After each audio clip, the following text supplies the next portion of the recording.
These are the voyages of the starship Enterprise. Its 5-year mission: to explore strange new worlds, to seek out new life and new civilizations, to boldly go where no man has gone before. For a woman, and boldly go, they did. Those familiar opening words are from the Star Trek television series from the 1960s. The show was set far into the future, in the 23rd century to be exact, but it was forward-thinking in some other important ways, from the controversial social issues it often addressed to its multiracial, multicultural cast, something unheard of in television of the time. Now a new documentary shows how that imagined diversity became reality. It's the true story of how Star Trek actress Nichelle Nichols played a key role in NASA's effort to recruit both people of color and the first female astronauts more than 4 decades ago. Captain, I'm picking up the alien signal again, but it's coming from inside the Enterprise. She was one of Star Trek's now legendary characters. Ship to ship. Hailing frequencies open, sir. Lieutenant Nyota Uhura, Can you played by actress Nichelle Nichols. Sulu, give me that. Sulu! I'll protect you, fair maiden. Sorry, neither. The no-nonsense communications officer whose very presence communicated something powerful to viewers and fans alike. I'm afraid I changed my mind. She wasn't playing some stereotypical role. She wasn't a maid or a nanny or anything. Among them, Benjamin Crump, the civil rights attorney best known for representing the families of Trayvon Martin and George Floyd. Progress report. She was the third highest ranking member in a space command. I mean, you talk about every little black boy and girl running to the TV to say, hold on, that's a black woman and she's in charge? See, in our century, we've learned not to fear words. May I present our communications officer, Lieutenant Uhura? This is a fight for our children. Crump and director Todd Thompson, whom we met at the Johnson Space Center, are executive producers of Woman in Motion, Nichelle Nichols, Star Trek, and the remaking of NASA. The rollout of NASA's Space Shuttle Orbiter 101. Why don't we know the story? I think a lot of things happen in history that we just take for granted and don't pay any attention to until it's time to pay attention to it. And Nichelle's story in particular is so monumental that I think deserves our attention, deserves our respect. Oh, on the Starship Enterprise. Star Trek wasn't a big hit its first year on the air. Nichols was actually planning to leave the show to pursue a career on Broadway. That is, until she met someone else very conscious of the impact she was having. It was civil rights icon, the Reverend Martin Luther King Jr., a devout Trekkie, who told Nichols Star Trek was the only TV show he'd watch with his children, and pleaded with her to stay aboard the Starship Enterprise. He said, you don't understand the effect that you're having, not only on black people, not only on young women, but on everybody.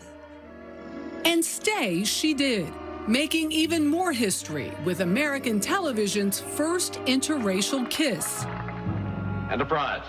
This growing fame would soon transport her from a fictional space program to the real thing. 2, 1.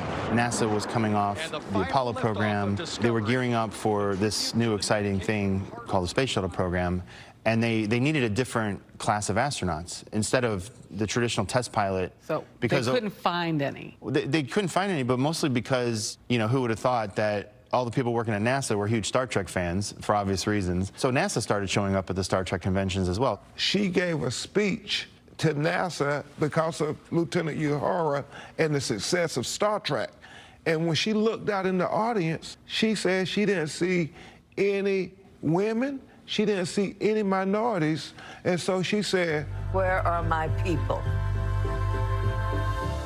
And I meant that then, and I mean it now.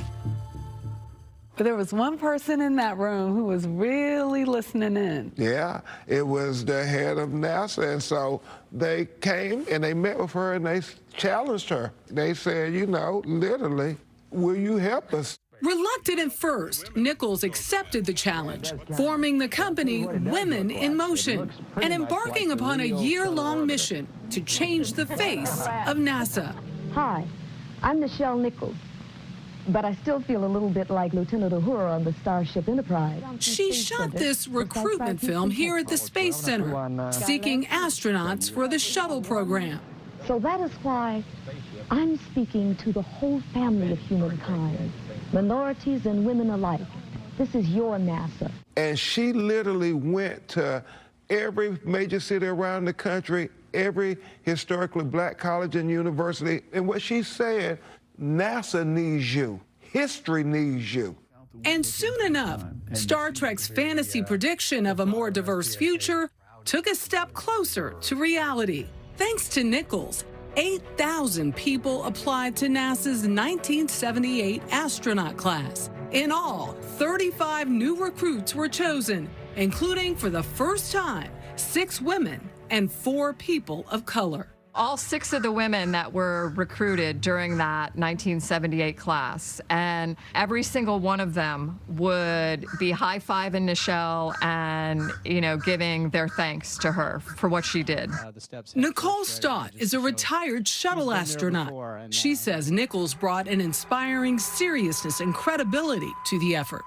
She didn't want to be this mascot for NASA. She wanted to be a strong, independent, powerful voice for this population that hadn't been represented by NASA yet, so that it would be believable. And I think that's what those women would say, is that it was believable, and they were encouraged to pick up the pen and fill out the application. Now 88 years old, Nichols is out of the public eye. But in interviews for the documentary, she recalled that time when she was as determined as the character she played to help women and people of color cross a final frontier of opportunity.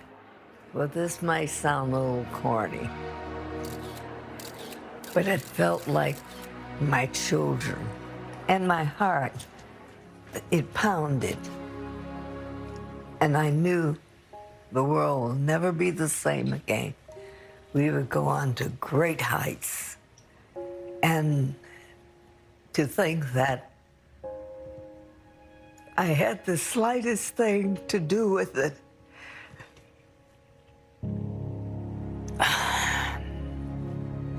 makes me know that all things good are possible. All things good are possible. I didn't know this story. I'd heard of Hidden Figures, the human computers, the African-American women like Katherine Johnson. But these were the people out front who were going to be the face of NASA. So it's incredible what she was able to do. And the number of applications they got right after, right? In just 4 months, she did that. I love how she not only then recognized her role as a role model, but then fully embraced it and spoke sort of truth to power in that moment. Remarkable.